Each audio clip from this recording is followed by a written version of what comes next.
ভোটাধিকারের সঙ্গে প্রতারণা করেছেন, ধোঁকাবাজি করেছেন। জাতীয় সংসদে সরকারের মুখপাত্র স্বরাষ্ট্রমন্ত্রী বলেছেন যে এই গণভোট আর গণভোটের দাবি বাস্তবায়ন করা আমাদের উদ্দেশ্য ছিল না, আমাদের উদ্দেশ্য ছিল কোনোভাবে নির্বাচনটা আদায় করা।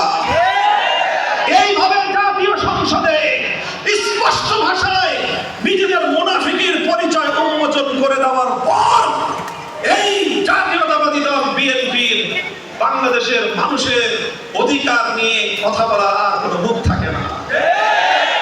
আর সেই কথাগুলো আমরা জাতির সামনে বলে দিচ্ছি, তখন আমাদের পিছনে আমাদের ভাইদেরকে লেলিয়ে দেওয়া এক মিশন নিয়ে বর্তমান সরকার আমাদের এই জোরালো দাবিকে, জনগণের পক্ষে আমাদের অবস্থানকে দুর্বল করার পায়তারা চালাচ্ছে। সরকারকে আমরা বলবো, পারবেন না, আপনাদের এই ষড়যন্ত্র ব্যর্থ হবে।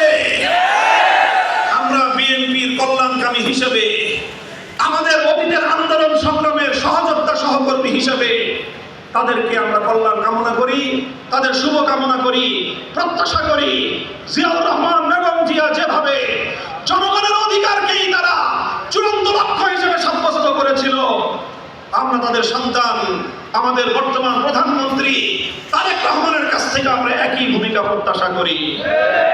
আপনি 70% মানুষের ম্যান্ডেটকে মেনে নিন, গণভোটের রায় বাস্তবায়ন করুন, সংবিধান সংস্কার পরিষদ গঠন করুন,